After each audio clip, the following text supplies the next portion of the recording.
Okay, so hello everybody. My name is Jessica and I'm the Senior Recruitment Officer with U of T Engineering. Today we are joined by Professor Will Cluett and Hannah from the Engineering Science Division. Before we get started, just some housekeeping items. This is a live stream to highlight and showcase the Engineering Science program. So please bear in mind we won't be taking any admission-based questions on screen. However, my colleague Erin is in the chat and we'll be providing you with any contact information if you need to ask us any questions about the admission process. Additionally, if you have any questions about the program, you're welcome to ask them in the Q&A, which is at the bottom of your Zoom screen. Without any further ado, Professor Will Cluett, maybe I can get you to introduce yourself to our audience. Sure. Thank you, Jessica. And thank you, Hannah, for joining today. And welcome from Toronto here. It's 10 a.m. and it's a little bit above zero. We had some snow on the weekend, but it seems to be melting. So it seems like we're going to get a little bit of a reprieve from winter just yet. So as Jessica said, I'm Professor Will Cluett. I have the pleasure of serving as the Director of the Division of Engineering Science. And the Division of Engineering Science is the unit at the University of Toronto that is responsible for the engineering science program. So it's a pleasure to be here today with you. Thank you. And Hannah, maybe you would like to go next. Hi, everyone. I'm Hannah. I'm a fourth-year student in engineering science. I chose robotics as my major, and I'm actually getting a minor in bioengineering along that and a certificate, a business certificate. So if you have questions about these extra these minors and certificates, you can ask in the chat. And yeah, I'm really excited to be here and answer your questions about EngSci. Definitely like rearing on my last year of this program, I look back and have a lot of fond memories and am thankful for my experiences. So please ask away. Thank you, Hannah. Maybe you would like to start off then with this question as to what exactly is engineering science? So I can tell it from the student's perspective. I would say, man, looking back on it, it is not your standard engineering program. You definitely go above and beyond in terms of the mathematics and like understanding fundamentals. The first 2 years are general, covering topics from like quantum physics to computer science to biology. So definitely you have this very broad foundation. And I would say that it has benefit for people who are looking for that in their education. It really has a big impact on what you do going forwards because you have all of these, you have such a big toolbox that you could do anything. And a lot of the problems that we face today are very multifaceted. You need to look at it from different points of view. So I would say that engineering science is a program that really prepares you for tackling these like real world problems. And I'll pass it over to Professor Cluett because he can probably give like a better, more add on to that. Yeah. Well, that's very good, Hannah. Thank you. What I'd like to say is a few things just about the program relative to the other engineering programs, because I know that we're, meeting students through these virtual things that are looking at different programs at U of T, different engineering programs at different schools. So I'll just say engineering science is a unique program. Hannah mentioned that it's not really like other engineering programs, and that's even true at U of T. It's quite distinct from our Core 8 programs, and it's distinct from Track 1, which is really a route into the Core 8 program. So you can kind of think of engineering science as really a separate program. And even when you finish here, it's separate in the sense that it has its own degree. In other words, students that graduate from engineering science graduate with a Bachelor of Applied Science in Engineering Science. And students that graduate from Core 8 graduate with a Bachelor of Applied Science. So we actually offer 2 undergraduate engineering degree programs, which again is very unique. So that's one thing I want to mention. The other thing I think worth mentioning is the structure of the program is quite different. Hannah mentioned the breadth of the program. Even the structure of the program is different. The students do 2 years, found what we call the foundation years, which are very broad, but also very deep in various areas, cutting across, mathematics and science and engineering science. And these courses are designed specifically for students in engineering science. In other words, you're not taking them with students in other programs. You're taking them with your class, and you travel as a class through these 2 years of courses. So you get to know this cohort very well. You develop many, many friends in the first 2 years. And then after second year, or towards the end of second year, you make your decision about your choice of major.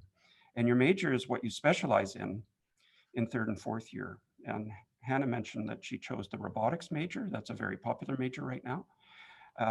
So the way the years of specialization are structured is the third year really is designed, again, exclusively for engineering science students. The vast majority of courses you do in third year, again, are just designed for engineering science. They basically are building on the foundation years, building on the breadth of the curriculum that they have coming into the third year, and obviously giving them the knowledge and skill set specific to the major. And then once students get to fourth year, then students usually have more flexibility with respect to the courses they can select. They often are taking courses with students in other programs at the fourth year level. And the one important thing, and I think Jessica's going to ask us about research, but one important thing also about engineering science is all students do a fourth year research thesis project. So that is also unique. So students in their fourth year are working with faculty members at the University of Toronto and doing individual research projects. So that's a key feature. And another key feature is all students do what we call a capstone design course. And this is typically a team project that students do in their field of specialization. And so these are some of the things that really distinguish the program. This is why students get a distinct degree when they go through engineering science. Thank you, Will, for that very detailed answer. Now, maybe we could talk a little bit more about the research opportunities. So you've mentioned some. Are there any other that maybe perhaps yourself or Hannah want to dive into? I know, Hannah, you did something in Singapore. So please feel free, maybe starting with Professor Cluett. Yep. Sure. I will start, and it'll be good to hear from Hannah on her own experience. But in terms of research, a lot of students that come into engineering science, even in first year, are thinking that they would like to do research. This is one of the reasons they came to the University of Toronto. This is one of the reasons they chose engineering science. I have so many students in my first year class that are already thinking, you know, I want to do a master's in this, or I want to do a PhD in this, or I want to go on and do medicine after this, or I want to go on and do law. So the students that are attracted to the program typically are students that really like school, like they really like academics, and they're looking forward to lots of more school. And so that's one characteristic. And the research, we try to help students on the research side. We have a program called the Engineering Science Research Opportunity Program. The acronym is SROP. And this program is specifically designed for engineering science students to help them get a summer research experience, even as soon as after first year or after second year. And so we find this to be a great program. The students apply to it in great numbers. We try to create opportunities or help students find opportunities, not only at U of T, but across Canada, around the world. And so that's certainly a very important thing that you'll want to look forward to. The other thing that I've already mentioned is all students do a fourth year thesis. And many of these students, when they're doing their fourth year thesis, the caliber of the work that they're doing is often comparable to students that are doing their master's degree. Sometimes students that will publish papers in scientific journals coming out of their fourth year thesis projects. So there's lots of excellent opportunities. And this just naturally feeds into the fact that many of our students, more than half of our students, actually go on directly into graduate studies of some sort upon graduation. So there's lots and lots of opportunity to do research, and hopefully, Hannah, you can share some of your own personal experience. Yeah, so Professor Cluett gave a really good overview of like the scope of all of the research available. I have directly benefited from a lot of these programs. So after my first year, I did benefit from SROP. I went to Singapore for 3 months to do research there, and it was all set up by the faculty. So it's like very streamlined for engineering science students only, and that was an amazing experience to like get away from home and do research and experience that all for the first time. I would say also, in my second and third years, when I went for summer research experiences, I would say like engineering science, as like you being an engineering science student, holds a lot of weight to a lot of professors because they know that you can adapt very quickly. 3 months is a very short time to jump into a project, and they know that from your education, you have this foundational knowledge and you're able to work through a lot of these problems quite fast. So that's like desirable as well in candidates. So research landscape is really good at U of T. We can go into that later, like with the Robotics Institute, UTIUS, like the Aerospace Institute, that's what that is. And then this whole like rehab network, sorry, the hospitals, we have a lot of nearby hospital researchers that work very closely with the Faculty of Engineering. So I benefited from those in my experiences. And lastly, speaking towards the fourth year thesis, I am doing my fourth year thesis, and definitely the caliber of the research and the expectations you can set for yourself. I feel like I'm already doing a master's based on like the independent research work I'm doing and how I interact with my supervisor. So yeah, I would say I'm very primed for graduate studies or like industry work. I did also do a PEY, so just that combined experience has been very beneficial to me. Yeah. Great. If So I actually, sorry, please, Professor Fantastic. Kluwer, go I was ahead. just going, now having listened to Hannah, I just want to add one thing about on the research side. And I don't know if we're going to be talking about our co-op program, which is referred to as the PEY or Professional Experience Year Co-op. That's what Hannah was referring to. Hannah, did you do it between third and fourth year? Yes, sorry, I on the stream, yeah, PY Professional Experience Year. That's a year of that's a year that you can take to go work. And yeah, I did it between my third and fourth year, but you can also do it between your second and third year. Yeah. And I just wanted to add, because we're on the topic of research, the vast majority of students that do their PEY go out and work in industry. And that is often what students are looking for when they do PEY, is to kind of get an industry experience. But I just want to say we do have a small number of students that actually go to research institutes for their PEY.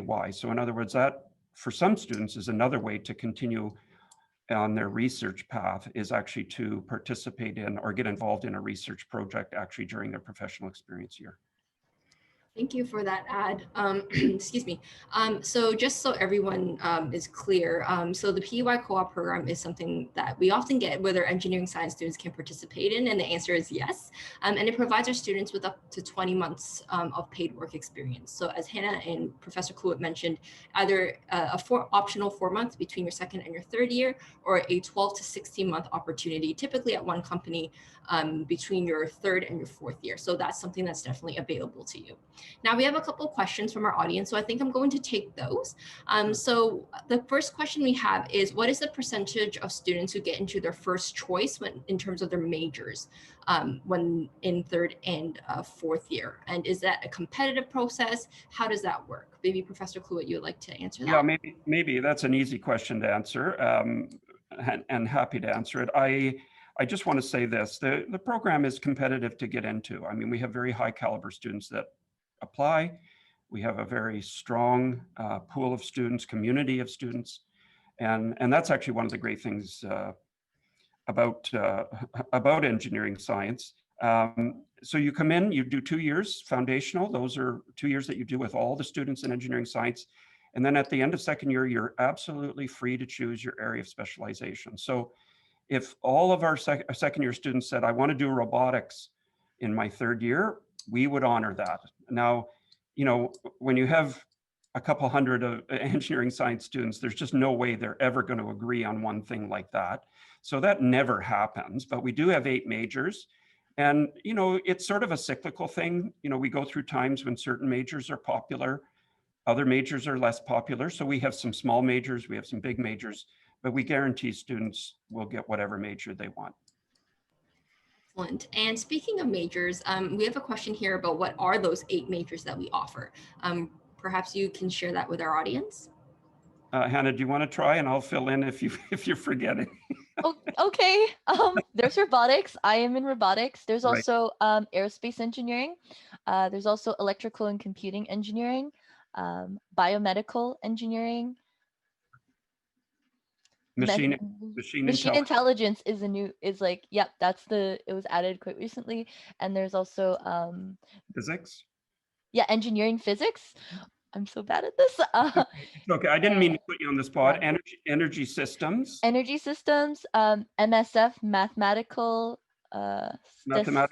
statistics and finance. That's it, I think. There are 8, right? I counted. Yeah. Yes. So those are, or please, Professor Kluwet. No, I was just going to add that, those, some of those majors have been around for many, many years. Some of them are relatively new, and that's sort of part of the program that we sort of have this idea that we want to kind of keep engineering science sort of at the leading edge. We also want to try to anticipate areas where there's going to be demand. And hence, the newer majors like robotics that Hannah's in, like machine intelligence, are relatively new majors. They're currently very popular, but again, we have leaders in anticipating these fields for undergraduate students. And as I say, right now, those are two popular ones, but what's it going to be in 2 or 3 years? Who knows? Wait and see. Yeah.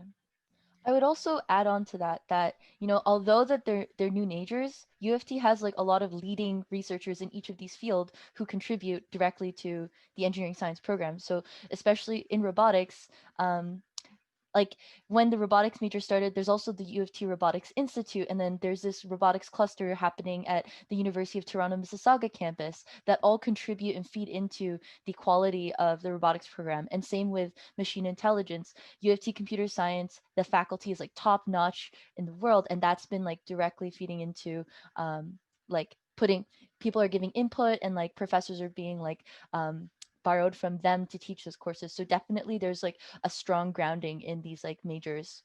Yeah, just Yeah, wanted to add. that's actually a very good point, Hannah. In other words, I think it's important to realize that we don't just sort of create these majors from nothing, from scratch. In other words, the way it sort of works is that we'll have faculty members around the university that are developing new areas. Let's pick robotics as an example. They're doing research in robotics. They have graduate students, master's, PhD students doing research in this field. And then in engineering science, what we do is we anticipate that we're sort of at the point where we feel we can put together a program at the undergraduate level in this emerging field. And this is exactly how it works. What Hannah said is exactly right. In other words, we don't just create it from nothing.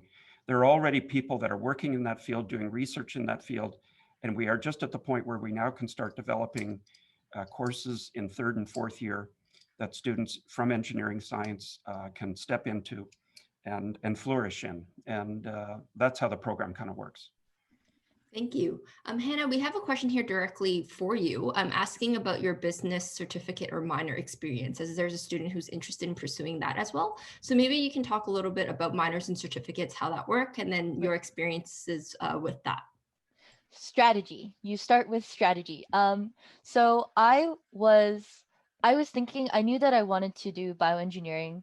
So I was thinking about taking the biomedical option in engineering science. However, the robotics, like the more technical aspect of robotics for me, I thought I would benefit from that kind of instruction because I ultimately wanted to work in the technical aspect of medical robotics. So you kind of have to know what you want to get out of them. I think specifically this involves looking at the courses and exactly like the skills that you're taught and what you want to gain from your undergraduate experience.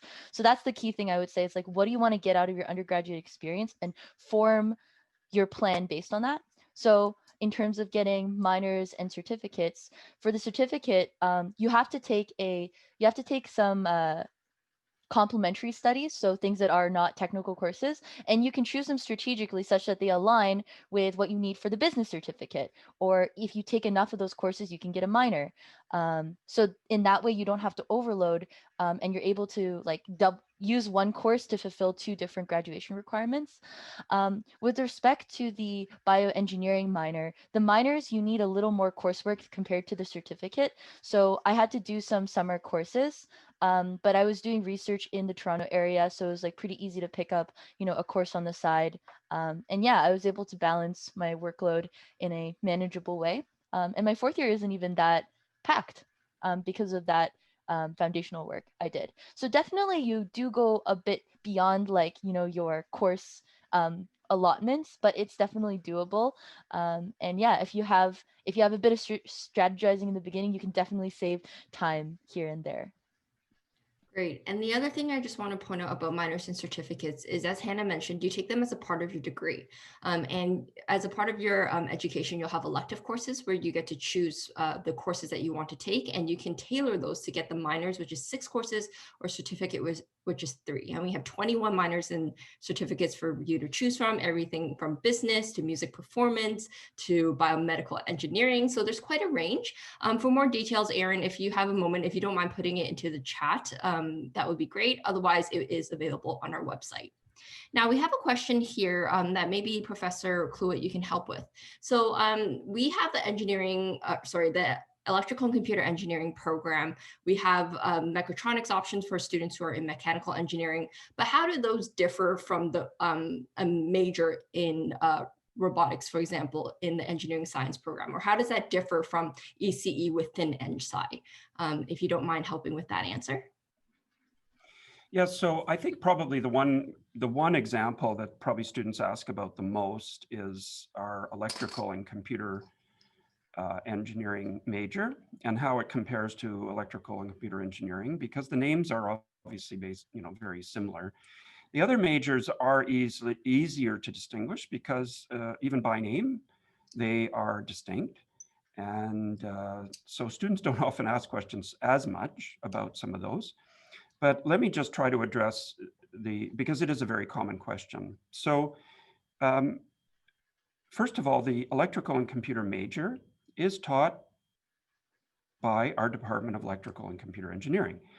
That same department is the department that offers our electrical engineering and computer engineering programs in the Core 8. So it's essentially the same faculty that, when I say faculty, the same group of professors that teach these two programs. But you have to remember that students in the major, the ENC major, have come through a different foundation. Okay, so engineering science students have come through those 2 foundational years, which are very different from the 2 years that the students in electrical and computer engineering would do in their first 2 years. They do 1 year, which is not even common with the other programs. There's a little bit of tailoring in the first year. Second year is very distinct for them, like in terms of it's really just hardcore electrical and computer stuff. And then third and fourth year as well. But in EngSci, the students have done the foundation year. So they have done some electrical and computer courses, but they've also done other courses that the students in the other Core 8 programs have not done. And that means their foundation is different. Okay, in other words, their preparation is different. And I would argue that the engineering science preparation has given the students a greater breadth, depth as well, not just breadth, but depth and breadth. And because of that, professors in the electrical and computer engineering department can really, again, tailor these courses that they're teaching to the third year students in such a way to take advantage of the background that those students have. So I think you can kind of think of it as the courses that they're taking in that year 3 are sort of a more enriched versions, if you like, of some of the courses that the students in the Core 8 programs would be doing, and enriched in the sense that they can draw on other areas of the students' knowledge and expand and build on that they really can't do in the Core 8 programs. Now, once they get to fourth year, what are the differences? Well, the fourth year, again, in EngSci, all the students are doing a fourth year thesis project. So that's not the case with the students in the core programs. Those students probably can do a thesis, but it's an elective, whereas in EngSci, all the students are doing. So again, it has that stronger focus on research. And lastly, they do take a lot of courses in fourth year between Core 8 and the EngSci students. And that's nice. I mean, it's nice for the students to have an opportunity at fourth year to mix in with the students in Core 8, to share their experience, share their knowledge with students from other programs. So I think, it's really a decision about the type of program you want. That's why I emphasize at the outset, they really, the Core 8 and Track 1 feeds into that. And EngSci, they really are 2 separate programs. So you have to kind of look at the whole program structure when you're kind of doing a comparison. At the end of the day, I will say this, at the end of the day, students in electrical and computer engineering do eventually have to kind of decide whether they're going to be electrical engineers or computer engineers. And that decision is sort of made as they kind of choose their courses primarily through third and fourth year. The nice thing about the major in engineering science is students come out with a major in electrical and computer engineering. In other words, their background really has kind of introduced them to built their skills and knowledge in really those 2 disciplines. And in fourth year, students often do sort of lean more towards one or the other. but nonetheless, their major does say electrical and computer engineering. So that's all. Thank you. So thoughts from the two of you. So this is a question that we get from the recruitment office quite often. Engineering science is known to be an academically rigorous program. So for students who are thinking of postgraduate studies, how would that kind of affect their chances of getting into grad studies versus, let's say, a different program that is not as academically rigorous? And then the other second part to this question is that because of the way that engineering science is set up, where students don't necessarily specialize until their upper years, does that mean that are they missing out in terms of being specialized and having that depth in that particular area? Thoughts from the two of you? Sure. Hannah, did you want to start maybe? I can make a comment on graduate programs specifically because I am currently in the process of applying. Yeah. So uh, I'm gonna say that academically I struggled and I definitely had a transition period. Some courses are harder than others, definitely. And it's not typical curriculum. But what I will say is that when you apply to graduate schools, they look at you as a whole person as well, not just your set of grades. And what I've found that got a lot of receptivity from professors that I've talked to is my CV, and kind of like also the program itself. They know engineering science is more well known than I thought it was, in terms of, NGI students are everywhere. And people recognize what you have as an engineering science student, how like your ability to problem solve and be able to overcome a lot of challenges is really what they're looking for in graduate programs. So I would say that definitely academically it's rigorous, but it's all for good reason in terms of like definitely helping you prepare for postgraduate studies where you're dealing with hard problems and a lot of uncertainty. And I feel like that's really what my education instilled in me through EngSci. Yeah, That's, and it, mhm, that's great, Hannah. That's great. I just let me jump in because I want to make yeah, a what Hannah's saying. I think the enrichment that the program offers, also the intensity, prepares students so well for graduate studies. I remember a student that went to MIT after U of T and Sci, and his comment about doing graduate studies at MIT after NSci was like, he said MIT was like a walk in the park after doing NSci. Students are really, really well prepared. They have to work really hard. They have to, there's no question. And yeah, what Hannah said, it's a tough program. So it's not for every student. It's not for every student. It takes a lot of perseverance, a lot of dedication, and time management, as Hannah said. I mean, I think she made the point about strategy. Strategy is everything. Like, you have to manage your time, decide where you're going to put your effort, that kind of thing. So the other thing I want to say in response to Jessica's question is many of our students get honors. In other words, when you go to convocation, when they graduate, it's amazing. Like, literally half the class graduates with honors. So we have many, many students, despite the difficulty of the program, graduate with honors. Even if you don't have honors, as Hannah said, many schools, like NSci has been around since the 1930s. It's a very old program. We've been sending students to top graduate schools around the world for decades. And the graduate schools at these top schools they know about engineering science. They've had engineering science students. So if you're applying and they see that you're from NSci, that is a big plus for you. We have many, many students that have gone through some of the very top schools like MIT, like Caltech, like Berkeley, et cetera, et cetera, et cetera. So it's a well-known program. Students are well sort of suited for it. But I don't want you to think that it's the only thing that students do coming out of NSci. Remember, I said about 50%. We have 50% that go directly into the workforce. We have a number of students that go into graduate studies in other areas, professional schools, law, business, medicine, et cetera. We have many students that go on to become entrepreneurs. They want to start their own business.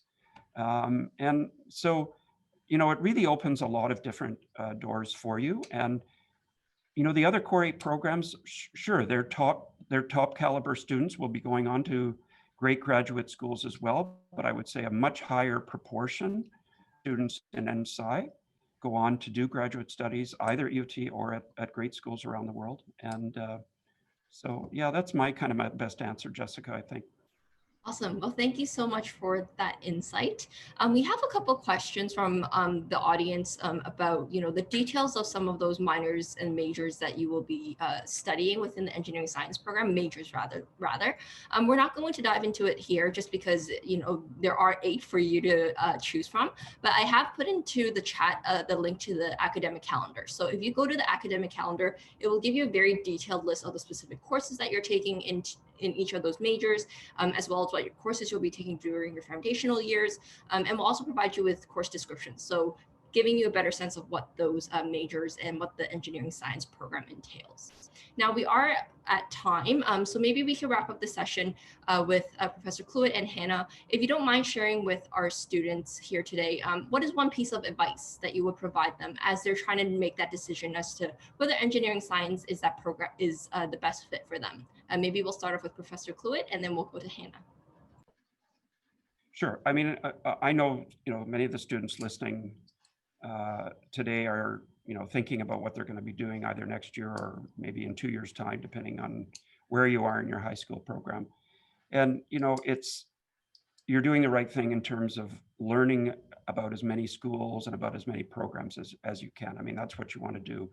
Obviously, during COVID, it makes it more challenging because what I would say is, get on campus when you can, meet the students in the program when you can. And obviously doing this virtually is sort of what we're stuck with at the moment. But it's, I'd really encourage you to take advantage of all the things that Jessica and her office are organizing. Talk to students like Hannah and any opportunity you have to talk to other students. And just get a real sense for what it's like to be a student in that program and just see, does it seem like a good fit for me? That's really the challenge for you at this point, is really to do your homework, do your research, and just try to make your best decision. The one other thing I'll say before Hannah jumps in is first of all, I don't think you can make a huge mistake in where you go, what school you go to, what degree program you go into. I mean, you'll be choosing between probably several. You're trying to make the best choice for you. But look, we have a lot of students that come into engineering science, and maybe after first year they decide, well, I liked engineering science, but I really think I'd like to just focus on science. And they leave engineering science. Maybe they go and focus on chemistry or physics or computer science or mathematics, or they go completely outside of the technical world and they want to do music instead, or some other thing that they really were passionate for. And I just want to tell students that's okay. Like, when you're 18, 19, in that age range, that's a time where you're really trying to discern what your interests are. And so you make a decision, you start out somewhere, and if at the end of a year or two you decide, geez, I think I really should be on this other track, that's okay. You shouldn't feel bad about that. So I just want to emphasize, do your research, but don't feel that, oh gosh, this is a make or break decision, because down the road you may decide to follow another path, and that's okay. Thank you. I definitely echo a lot of the points that Professor Cluett brought up. I think I was in your shoes 4 years ago. Yeah. Uh, I would say that yes, you don't feel pressured to decide your whole life path right now. But what I will say is yes, gather information, figure out what do you want to get out of your undergraduate experience. Again, about strategizing. Do you whether it's putting you on the path to a very specific field of research or industry work, or gaining skills in whatever it may be, or do you want to focus less on academics or do more volunteer work, or do a startup on the side? Whatever your dreams may be, think about kind of how you want to leverage your undergrad experience. What do you want to learn from it? What kind of experience do you want to have?